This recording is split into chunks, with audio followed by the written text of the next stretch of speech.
Hello दोस्तों, मैं आपका होस्ट तरलोचन सिंह। आप मुझे सुन रहे हैं लिसन डीप नॉइज।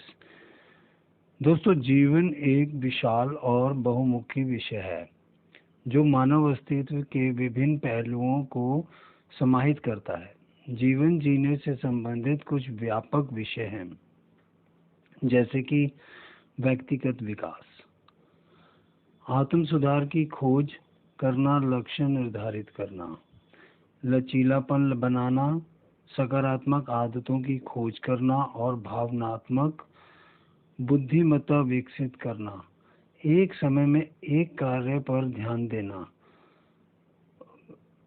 क्योंकि मल्टीटास्किंग तनाव के स्तर को बढ़ा सकता है और उत्पादकता को कम कर सकता है। इसी के साथ सामाजिक संबंध स्थापित करना, दूसरों के साथ सार्थक संबंधों, संचार कौशल का विकसित करना, संघर्षों को जारी रखना, समर्थनों का एक नेटवर्क बनाना और सहानुभूति को बढ़ावा देना, ये इसके विषय हैं।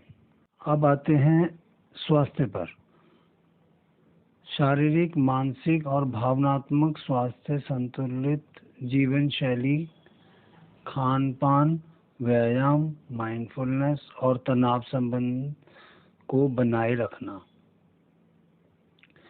उसके बाद है जुनून और शौक, हितों की खोज, रचनात्मक अभिव्यक्ति, शौक में संलग्न और काम के बाहर पूर्ति की तलाश करना।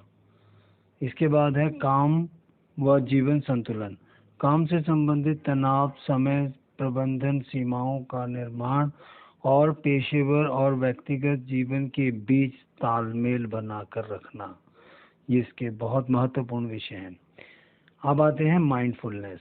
माइंडफुलनेस का अभ्यास करना, वर्तमान क्षण में रहना और जीवन को आपको जो मिला है उसको सही तरीके से व्यतीत करना। उसके लिए आभार व्यक्त करना बहुत ज़रूरी है, अपने इष्ट देव का या किसी और का, कुदरत का। चुनौतियों पर काबू पाना, ये एक अलग विषय है।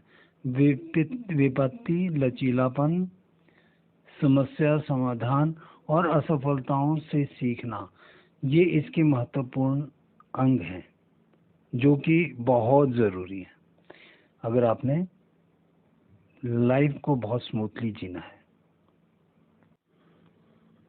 वित्तीय प्रबंधन, किसी के भविष्य को सुरक्षित करने के लिए बजट बनाना, बजट को कंट्रोल करना, निवेश का निर्माण करना, ये बहुत महत्वपूर्ण है अगर आपने अपनी लाइफ आगे के लिए अच्छी जीनी है। अर्थपूर्ण जीवन की खोज करना, अस्तित्व संबंधी प्रश्नों की खोज करना, जीवन के उद्देश्य की खोज करना और रोजमर्रा के अनुभवों में अर्थ की खोज करना, ये इसके बहुत महत्वपूर्ण पिलर्स हैं। सांस्कृतिक और वैश्विक परिप्रेक्ष्य, विविधता को गले लगाना, विभिन्न संस्कृतियों को समझना और वैश्विक जागरूकता को बढ़ावा देना। वैश्विक जागरूकता मीन्स वाणिज्य, बिजनेस। अब आप मिलोगे नहीं, किसी से अच्छे संबंधी नहीं होंगे तो फिर क्या विषय या बिजनेस कर पाएंगे आप। तो ये बड़ा महत्वपूर्ण है। और पर्यावरण जागरूकता, अब स्थायी जीवन को बढ़ावा देना, पर्यावरण पर पड़ने वाले प्रभाव को कम करना और एक स्वस्थ ग्रह में योगदान करना अपना, ये बहुत जरूरी है। व्यक्तिगत पहचान और प्रामाणिकता, किसी की पहचान को समझना, प्रामाणिकता को गले लगाना और अपने व्यक्तित्व पर खुश रहना, यानी कि मैं हूँ, अपने ऊपर गर्व करना, ये बहुत ज़रूरी है। और अगर आपको अपने ऊपर ही गर्व नहीं होगा तो आप दूसरों से काम नहीं करवा सकते, दूसरों पर गर्व नहीं कर सकते। किसी भी काम को, चाहे किसी भी विषय में हो, आप उसको आगे नहीं ले जा सकते। कहने का मतलब ये है। अच्छा, आजीवन सीखना, ये भी बड़ा महत्वपूर्ण है हमारी लाइफ में। एक जिज्ञासु मन की खोज करना, निरंतर सीखना और नए ज्ञान और कौशल की खोज करना, धर्मार्थ गतिविधियों में संलग्न होना, स्वयं सेवा करना और समुदाय में योगदान करना। उम्र बढ़ने की प्रक्रिया को गले लगाना, यानी कि आप लोग कहते हैं जी हमारी तो उम्र बढ़ रही है, हम कुछ नहीं कर पाएंगे। मतलब अब आपकी उम्र बढ़ रही है तो बढ़ी रही है, उसको समझना कि हाँ बढ़ रही है तो ठीक है, मतलब उसके लिए निराश नहीं होना और सक्रिय रहना और जीवन पर सकारात्मक दृष्टिकोण बनाए रखना, ये बहुत ज़रूरी है।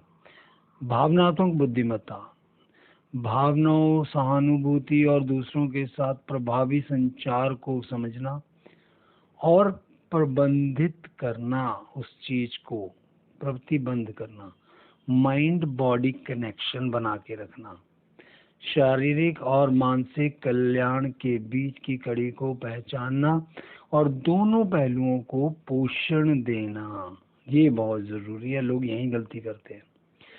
परिवर्तन और अनिश्चितता का सामना करना, यानी कि परिवर्तन तो हो रहा है मगर लोग जब नई चीज़ आती है तो पुरानी चीज़ को ही फोकस करते हैं, नई चीज़ को ठुकरा देते हैं या उसको इतनी जल्दी एक्सेप्ट नहीं करते। ये बड़ा ज़रूरी है।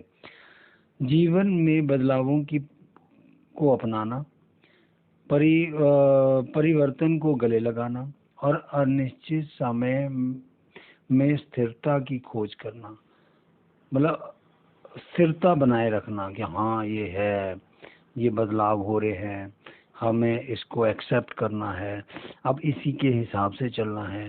तो लोग क्या वो पिछड़ जाते हैं, जो इन चीज़ों को एक्सेप्ट नहीं करते, परिवर्तन को एक्सेप्ट नहीं करते, वो कंपनियां पिछड़ जाती हैं, वो लोग पिछड़ जाते हैं। ऐसे लोगों को कहा जाता है कि पिछड़े हुए लोग हैं। एक्सेप्ट किया होता, थोड़ा खुला दिमाग रखा होता तो सब कुछ सही होता। तो समझ सकते हैं आप इससे। यात्रा और अन्वेषण, नई संस्कृतियों का अनुभव करना, यात्रा के माध्यम से क्षितिज को व्यापक बनाना और दुनिया की सुंदरता की सराहना करना। कितना अच्छा विचार है। तो दुनिया को सराहो भी। तो विरासत और प्रभाव, यानी कि आपकी विरासत आपको मिली है तो उसके प्रभाव को कैसे निर्धारित कर सकते हैं। निशान पर चिन्हित करना, दुनिया पर छोड़ना चाहता है, एक सकारात्मक प्रभाव बनाता है और एक सार्थक विरासत को छोड़ देता है। यानी कि आपके फादर ने तो छोड़ा, आपने एक्सेप्ट किया। समझ रहे हैं ना इस चीज को। इन विषयों में से प्रत्येक व्यक्ति जीवन जीने की समझ और अनुभव को पूर्ण रूप से बढ़ाने के लिए, अन्वेषण के लिए अंतर्दृष्टि और क्षेत्रों का ढेर प्रदान करना है। तो मतलब ये विषय बहुत ही व्यापक है। लोग जीवन तो जीते हैं मगर जीवन को जीने के अर्थ को नहीं समझ पाते। कुछ चीज़ों को वो छोड़ देते हैं, मनमुख हो जाते हैं। मतलब ऐसा नहीं है कि आप देखो, इतने सारे विषयों पे हमने अभी बात की, उसमें एक्सेप्ट आपने क्या किया, पता आपको सब है कि ये कर लेना चाहिए मगर छोड़ देते हो किसी ईर्ष्यावश, ईगो के कारण या गुस्से के कारण, बहुत सारी चीज़ें। मगर ऐसा नहीं करना। जो अच्छी चीज़ है उसको अपने पास रखो, खजाना है वो आपका, तभी आप लाइफ को लाइफ की तरह जी सकते हैं। अदरवाइज तो दुनिया जी रही है। ठीक है, इसी के साथ मुझे दें इजाज़त। एक नए विषय के साथ हम फिर मिलेंगे। धन्यवाद दोस्तों।